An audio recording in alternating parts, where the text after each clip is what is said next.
పెద్దతనానికి గౌరవం తెలియని ఏ మూర్ఖుడని తండ్రి అయి ఉంటాడు. మంచి మర్యాద తెలియని వంశంలో పుట్టిన తల్లయి ఉంటుంది. అదే అదే గుణాలు నీ రక్తంలో వచ్చాయి. నన్ను ఇలా పిలిచేలా చేసాయి. పో పో అతడికి. ఎవరో అనామకుల పిల్లని నేనెలాగా నా కోడలుగా నా ఇంట్లో ఉండనిస్తాను. వెళ్ళి అతడికి. దుర్గమ్మ,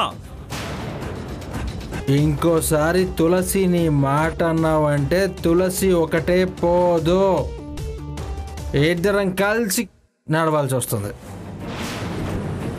దూరంగా వెళ్ళిపోదాం, వేరు కాపురం పెట్టి ఉంటాం.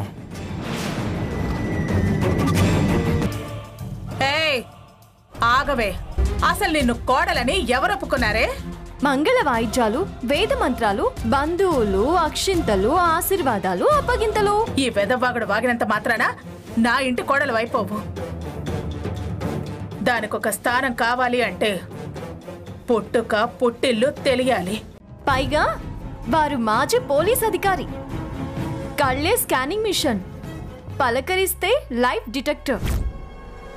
అంత పెద్ద ఆయనే తులసి నా మేనకోడలు అంటుంటే నువ్వేంటత్తయ్యా? నువ్వు నా కోడలివి కాదు అని అంటావు. ఈ అత్తయ్య అన్న పిలిపే వద్దు, ఆ పిలిపే రద్దు. వద్దు రద్దు అనడానికి ఇదేమైనా కిరాణా కొట్టులో పొద్దా? రుణానుబంధం, రక్త సంబంధం అత్తయ్య. ఒసే, నువ్వు ఎంత తెలివిగా మెలికలు పెట్టినా, మెలికలు పెట్టి వాగినా నీ పుట్టుక తెలిసేదాకా నువ్వు మా ఇంటికి పరాయిదానివే. కాదు కాదు కాదు అని 1,00,000 సార్లు చెప్పాను. దీనికి నీకు మధ్య రక్త సంబంధం ఉంది, ఆదిత్యతో పెళ్లి బంధం ఉంది. ఈ ఇంటితో అనుబంధం ఉంది. మనం ఆప్యాయతల్ని పంచాల్సిన వాళ్ళమే కానీ అర్హతల్ని ఎంచే పాపం చేయకూడదు. మీరు 1,00,000 సార్లు చెప్పినా, 1,00,00,000 సార్లు చెప్పినా రుజువు కాందే నేను నమ్మను. అందుకే తిమిరి ఇసుమంత తైలమ్ము తీయవచ్చు అనే పద్యం పుట్టింది. నీ మనసు మారదు, మార్చలేము. నన్ననగానే సరిపోదు. సామెతలు పద్యాలు నాకే కాదు మీకు వర్తిస్తాయి. దుర్గా, అరుపులు సమస్యలకి పరిష్కారం కాదు. సంస్కారం ఉంది కనుకే ఆగుతున్నాను. అంటే కొడతారా? ఏ కొట్ట కుదిలేస్తానా?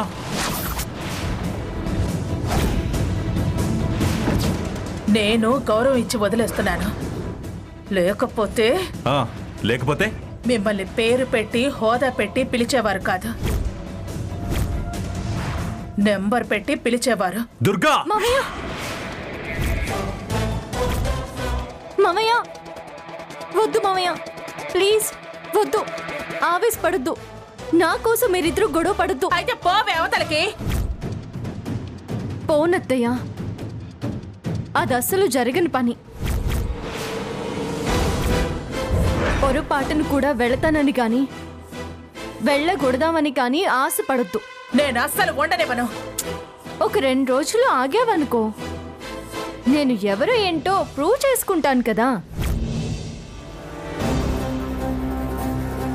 నీ డౌట్స్ అన్నీ క్లారిఫై చేస్తా, కోడలిగా ఫిక్స్ అయిపోతా. నువ్వు ప్రిపేర్ అయిపో దుర్గమ్మ. నువ్వు పద మామయ్య, పద.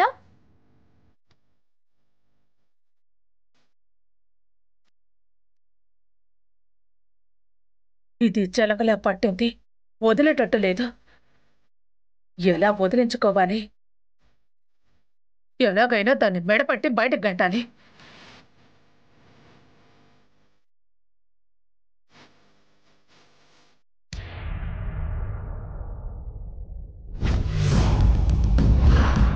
వింటున్నావా ఆ తులసి ఎలా మాట్లాడుతుందో?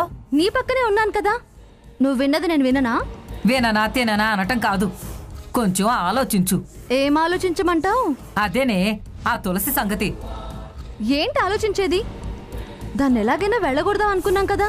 అనుకోవటానికి ఏం కోట అనుకుంటాం, అందులో ఒక్కటంటే ఒక్కటి కూడా నెరవేరలేదు. మొండి అంటే జగమొండి అన్నట్టుంది. పాపం దుర్గా ఎన్ని ప్రయత్నాలు చేసినా అది ఇల్లు వదిలేలా లేదు. దేనికైనా టైం రావాలి. అందుకే అంటారే 100 గొడ్లను తిన్న రాబందువు ఒక్క గాలివానకు అన్నట్టు. సామెతే నీకు పూర్తిగా రాదు. ఇంకా దాని సంగతి ఏం చూస్తావే? పొడిచేవాడికి కత్తి పదునుంటే చాలు, మెదడుకి అవసరం లేదు. కత్తి ఎంత పొదునున్నా మెదడు పొదునున్నాడిని పొడవలేమే. ఆ తులసి చూడు, దుర్గని ఎన్ని ముప్పు తిప్పలు పెట్టిందో. పెడుతుంది. అది మొదలే గయ్యాల మారిది, మెలికల మాస్టర్. వెనకాల మావయ్య గారి సపోర్ట్ ఉంది. అది ఎన్ని తిక్కమక్కలు చేసైనా అత్తయ్యని తిప్పలు పెడుతుంది. మావయ్యకి దానికి మధ్యలో అగ్గి రాజేస్తే దానికి సగం బలం తగ్గుతుంది. హా, ఇలాంటివన్నీ చేసే దుర్గా అలసిపోయింది. అత్తయ్య అంటే పెద్దది, అలసిపోతుంది. నేను అలసిపోను కదా. అక్కడ డి అంటే ఇక్కడ డి అనే ఏజ్. దాన్ని నీళ్లు తాగిస్తా. నువ్వు నీళ్లు తాగిస్తావో అదే నీళ్లలో ముంచుతుందో. అపసకున్న మాటలు మాట్లాడకు. ఇందులో అపశకున మాట్లాడడానికి ఏముందే? ఆ తులసి మనతో ఏం చేయిస్తుందో. దాంతో మనమే శవాసనం వేయిద్దామా? ఆ, చివరికి మనమే ఆ శవాసనం వేయాల్సి వస్తుందేమో. నానమ్మా నిన్ను. అపశకునమా? సరే అనలేవే. నా లైఫ్ అండ్ డెత్ సమస్య. నా బతుకు మీద ఇంత దెబ్బ కొట్టిన దాన్ని నేనెందుకు వదులుతాను? దాన్ని ఏదో ఒకటి చేసి తీరుతాను. అది ఇక్కడ సెటిల్ అయినా నేను వెళ్ళను. దాన్ని లైఫ్ లాంగ్ ఈ ఇంట్లో సుఖపడనివ్వను. అత్తయ్యతో కలిసి ప్రతి నిమిషం దానికి నరకం చూపిస్తాను. అది తిమ్మిని బమ్మిని చేస్తుంది. ఇక దుర్గ మారిందో ఇక మన పని గోవిందా గోవిందా. జాగ్రత్త.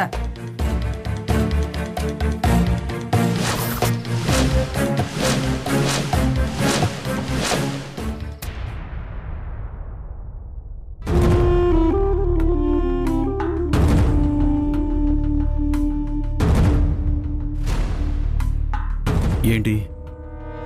ఏం జరిగింది? ఎందుకు ఆ కన్నీళ్ళు పెట్టుకుంటున్నావు? ఎవరు ఫోన్ చేసింది? పొద్దున మూర్ఖత్వం మరీ పెచ్చి మీరిపోతుంది. అసలు ఏమైంది ప్రియా? దుర్గం ఏం చేసిందంట? నా కూతుర్ని పస్తు ఉంచింది. పస్తుంచిందా? భరించలేనంతగా నోరు పారేసుకుంటే అసలు ఆ దుర్గమ్మ ఏమంది? ఇది భోజనం ఎందుకు మానేసింది? అది భోజనానికి టేబుల్ దగ్గరకు వస్తే నీ పుట్టుక తెలిసేదాకా నువ్వు మా ఇంటికి పరాయిదానివే.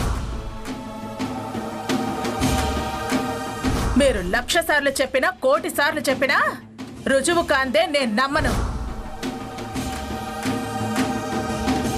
అయితే పోవే అవతలకి. అది అవమానంగా భావించి అన్నం తినకుండా వెళ్ళిపోయిందంట. అది అక్కడ అలా పస్తుంటే నాకిక్కడ ఎలా తోస్తుంది చెప్పండి? ఆ దుర్గమ్మకి పిచ్చి ముదిరింది, చాలా ఎక్కువ చేస్తుంది. అది అక్కడ అనుభవించే చిత్రవధ నేను భరించలేకపోతున్నాను. అందుకే వెళ్ళి వదిన 4 దులిపి దానికి 4 ముద్దలు పెట్టొద్దాం అనుకుంటున్నాను. ఏమంటావు? ఇప్పుడు నువ్వేమంటావు? ఇప్పుడు నువ్వేమన్నా సరే అదంతా తర్వాత తులసి మీద వెళ్ళదీస్తుంది. ఏంటండి వెళ్ళదీసేది? మించి మాట్లాడితే అది నీ కూతురే, నీ రక్తం పంచుకు పుట్టింది, నువ్వే జన్మనిచ్చిన తల్లివి అని చెప్పేస్తాను. నువ్వు చెప్పగానే ఆవిడ గారు నమ్మేసి దాన్ని చంకనెత్తుకుంటుందా? అప్పుడు నేను పెళ్లిలో ఊహించినట్టు జరిగితే? తులసి అంటే పడకపోవడమే కాదు, అసలు తనకు ఆడపిల్లే పుట్టదని, పుడితే తనే బతకనని పురుడు ముందు ఎంత గొడవ చేసింది. అది చూసే కదా నేను ఆదిత్యకు జన్మనిచ్చినా కూడా తులసికి తల్లినయింది.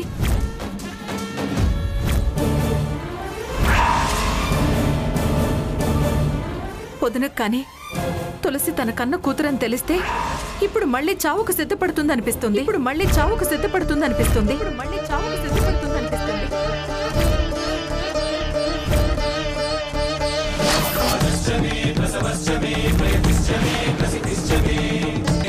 అమ్మా ఆగో ఆగో ఆగో.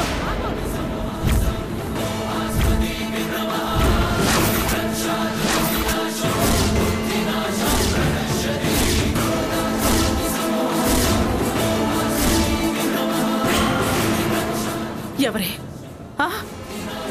ఎవరే నీకమ్మా?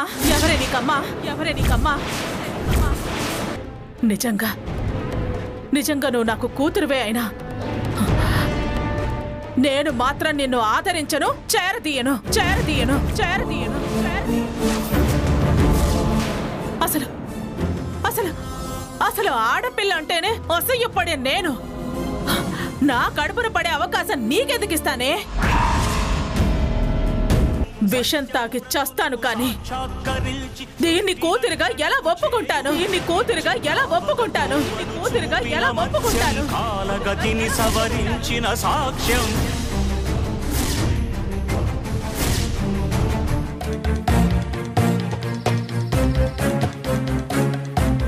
ఇప్పుడిప్పుడే దారిలో పడుతున్నాడు. దానికి అండగా మాట్లాడాలి అన్న ఆలోచనకు వచ్చాడు. దాని ఆకలి సంగతి, అన్నం సంగతి వాడు చూసుకోడా? అంతగా మించొస్తే ఉండనే ఉన్నాడుగా. నువ్వెళ్ళి మొదలుపెట్టినా వాణ్ణి మళ్ళీ మాట్లాడకుండా చేస్తావా? వాడు చూస్తాడంటారా? చూడాలి, చూసుకోవాలి కూడా. అది వాడి బాధ్యత. పైగా ప్రేమించినోడు. వాడు కాకపోతే జీవితాంతం పూటకి మనం వెళ్ళి చూసుకుంటూ ఉంటామా? వాడన్నాడంటే అది వేరు. తల్లి కొడుకులు అనుకోవటం, అరుచుకోవటం, తిరిగి కలుసుకోవటం వాళ్ళకిది మామూలే. అంతేనంటారా? మొమ్మాటికి అంతే ప్రియా. అంతా అల్లుడు బావ వాళ్ళు చూసుకుంటారులే. మనం భరోసా ఇచ్చుకుంటేనే బతుకు ప్రియా. నమ్మకం ఉంటేనే జీవితం. భయంగా బతికితే మనకి ఎదుగుదల ఉండదు ప్రియా. మనం ముందుకి సాగలేం. పద భోంచేద్దాం రా.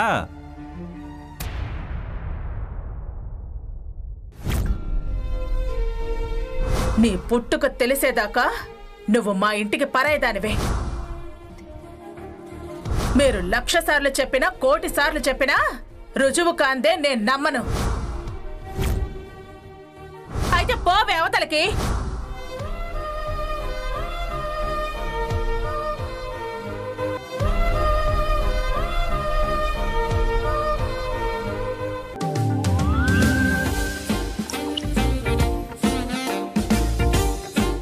అలిగిన వేళనే చూడాలి మా తులసి మొహం అందాలు. తులసి నోరు తెరు. జెంటీ రివర్స్ సీను. నోరు తెరవడాలేమీ లేవు, నాకు ఆకలిగా లేదు. హలో, యువతల బిర్యానీ. వా, అసలు ఈ వాసనకే నోట్లో నీళ్లు ఊరుతున్నాయి. ఆకలిగా లేదు అన్న విసిగించావంటే నీ కంట్లో నీళ్ళు వస్తాయి, జాగ్రత్త. నేనే నువ్వు, నువ్వే నేను. నా కంట్లో నీళ్ళు వస్తే నీకు వచ్చినట్టు కదా? అయితే నాకు ఆకలి వేస్తే నీకు వేసినట్టేనా? నువ్వు తింటే నేను తిన్నట్టేగా. నువ్వు తిను. ఇది తోండి. కిరికిరి.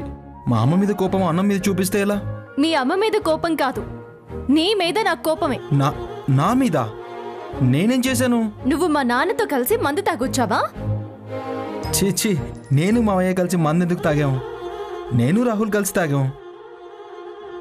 గేటు ముందు మావయ్య కలిశాడు. ఏదో గొడవ అవుతుంది, అల్లుడు రా అని మీ నాన్న తీసుకొచ్చాడు. అయినా వేరే వెళ్ళిపోదాం అంటావా? మరి నిన్న అలా సతాయిస్తుంటే నేను అనొద్దా? అనొద్దు. ఇక్కడ ఉండడమే మన హక్కు. వాళ్లతో కలిసి ఉండడమే మన బాధ్యత. వాళ్ళకి తోడుగా నిలబడడమే మన ధర్మం. మనకేనా బాధ్యతలు, ధర్మాలు? ఏ అమ్మకి లేవా? అసలు మనల్ని కలిసి కాపురం చేయనీకపోవడం ఏంటి? నేనంటే అత్తయ్యకి మొదటి నుంచి కోపమే. అబ్బా, అప్పటి సంగతి వదిలే. ఇప్పుడు నా భార్యవయ్యావుగా. అదే అసలు ఇష్టం లేదు. అందుకని విడదీస్తుందా? చూడు, మనం ప్రేమికులం. మనల్ని విడదీయడం ఆవిడ వల్ల కాదు. మించి వస్తే వదిలి వెళ్దామన్నది అందుకే. అంత ధైర్యం ఎలా వచ్చిందిరా నీకు? టానిక్ మహిమా. టానిక్ ఏంటి? టానిక్ ఒరిజినలే. నేను చాలాసార్లు ఇలా చేశాను, నువ్వే నన్ను వెనక్కి లాగావు. ఆహా ఆహా ఏంటి ఆహా? చూడు, మన పెళ్లి విషయంలో ఎన్నిసార్లు ముందుకొచ్చానో ఒకసారి గుర్తు చేసుకో. గుర్తొచ్చానా? ఇప్పుడు శోభనానికి డేర్చేనా? ఎప్పుడైనా అత్తయ్య ఇష్ట ప్రకారమే జరగాలి. ఇప్పుడు అదే మాట అడుగుతున్నా. ఇప్పుడు కూడా అదే మాట. అయితే ఈ జన్మకి ఇలా ఉండడమే. ఏం కాదు, నేనేంటో ప్రూవ్ చేసుకుంటా. నీతో కాపురం మొదలు పెడతా. సర్లే రా, ముందు అన్నం తిను. ముచ్చట ముచ్చటే, ముద్ద ముద్దే. నేను తినను. నా బంగారం కదా. బంగారాన్నే. రా అయితే తిను. ఇందులో నో కాంప్రమైజ్. ఎందుకే? అసలు నువ్వు మాట మీద నిలబడవా? ఏం మాట్లాడుతున్నావు నువ్వు? మాట తప్పడం, మడమ తిప్పడం తులసి జాతకంలో లేదు. అబాచా, ఇందాక అన్న మాట మీదే ఇప్పుడు నిలబడట్లేదు. ఏదో జాతకాలు అవి అంటున్నావు. ఏం మాటరా? సిగ్గు శరం ఉన్న భార్య మొగుడి మాట వినకుండా ఉండదు అని మా అమ్మ మీద చాలా వదిలేవు కదా. సిగ్గు శరం ఉన్నవాళ్ళు ఎవరైనా మొగుడికి గౌరవం ఇస్తారు. అవన్నీ నువ్వు అన్న మాటలు కదా. చెడు మొగుడిగా చెప్తున్నాను, అన్నం తిను. దబాయిస్తే నేను తినను. బతిమారుకుంటున్నాను, తినవే. అసలు నువ్వు తినావా? నువ్వు తినకుండా నేను ఎప్పుడన్నా తినానావే?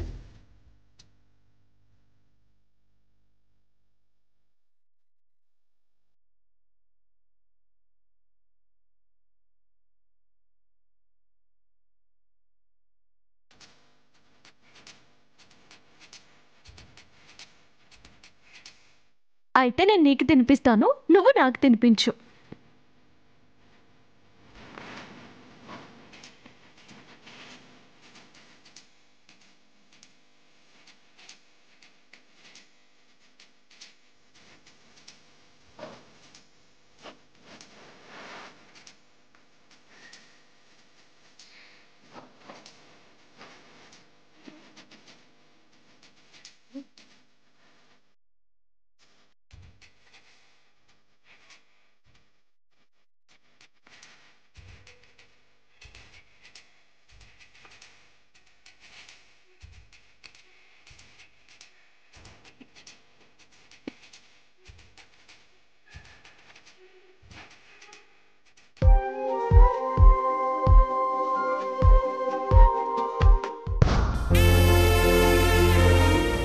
మించిన పాపం మూట కట్టుకుంటున్నావు.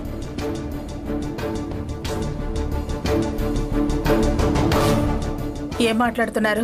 చిన్నతనం నుంచి చిన్నపిల్లని కూడా చూడకుండా తులసిని ద్వేషించడం పాపం. ఆదిత్య ఆది ప్రేమించుకుంటున్నారని తెలిసి విడదీయాలని చూడడం పాపం. పెళ్లికి జాతకం పనికిరాదని అబద్ధం చెప్పించడం పాపం. వాళ్ళ మధ్యలోకి వెంకటలక్ష్మిని తీసుకురావడం పాపం. దానికి లేనిపోని ఆశలు కల్పించడం పాపం. వీళ్ళ పెళ్లి చెడగొట్టాలని చూడడం పాపం. కన్యాదానం అని కాపురానికి ఎలా వస్తుందని ఈ ఇంటికి రావద్దనడం పాపం. ఇప్పుడు మళ్ళీ దాన్ని ఎలాగలాగా ఈ ఇంట్లో నుంచి వెళ్ళగొట్టాలని చూడడం పాపం. వద్దు దుర్గా, తప్పు మీద తప్పు చేయొద్దు. మీ ఇష్టాలే అందరి ఇష్టాలు కావాలని రూల్ ఏమీ లేదండి. ఒకరి పాపాలు ఎంచటం కూడా ఒక వేలు ఇటు చూపిస్తే 3 వేళ్లు మిమ్మల్ని వెక్కిరిస్తూ ఉంటాయి. ఎవరి పాపం వాళ్ళకి తెలియదులేండి. భార్యని వేధించడం పాపం కాదేమో, భార్యని కాదనటం పాపం కాదేమో, భార్య మీద కొడుకుని ఎగదోయటం కూడా పాపం కాదేమో, కోడలికి ఓతమిచ్చి కట్టుకున్న దాన్ని తిట్టించడం కూడా పాపం కాదేమో. అయినా నేను ఈ ఇంటి గౌరవ మర్యాదల కోసం, వంశ ప్రతిష్టల కోసం పాకులాడుతున్నాను. అది పుణ్యం. ఆ పుణ్యం మీకు కనపడదు. దాని పుట్టుక వెనకాల ఏం పాపం ఉందో అని వెతకటం పాపమైందా? రక్తం పంచిన వాళ్ళ పాపాత్ములైతే మన వంశానికి పాపం అంటుకుంటుందని బాధపడుతున్నాను. కొడుకు సుఖ సంతోషాల కోసం ఆరాటపడుతూ అది ఎవరు, దాన్ని కన్నవాళ్ళు ఎవరు, ఎలాంటి వాళ్ళు అని తెలుసుకోవటం పాపం ఎలా అవుతుంది? ఆ అబ్బాయి మీ అబ్బాయి కాదు. అదసలు ఎవరు? దానికి కోడలయ్యే అర్హత ఉందో లేదో తేలేదాకా అది కోడలు కాదు, నా కొడుక్కి భార్య కాదు, నాది పాపము కాదు. మీ అంత బలహీనరాలి కాదు దాని మాయలో పట్టానికి. మాయంటి మాయా? పిచ్చి ప్రేమ, చెల్లెలి కూతురు అన్న ఆపేక్ష. నువ్వు మారవా? మీరు మారారా? నన్ను అనే బదులు మీరు వదులుకోవచ్చుగా. ఆ గోడకు చెప్పడం బెటర్. నా తల బొప్పి కట్టింది. మీరు తప్పుకోరు, నన్ను తిన్నగా వెళ్ళనివ్వరు. ఆ గోడలతోనే మాట్లాడుకోండి. చిన్నారి తల్లి నా నింగి జాబిలి, నీవెన్నెలంది వెలుగొందుతోంది నా గుండెలోగిలి, నీ ఊసులోనే ఉసురాడుతోంది నా ఊపిరి, కాలాలు దాటి ఏనాటికై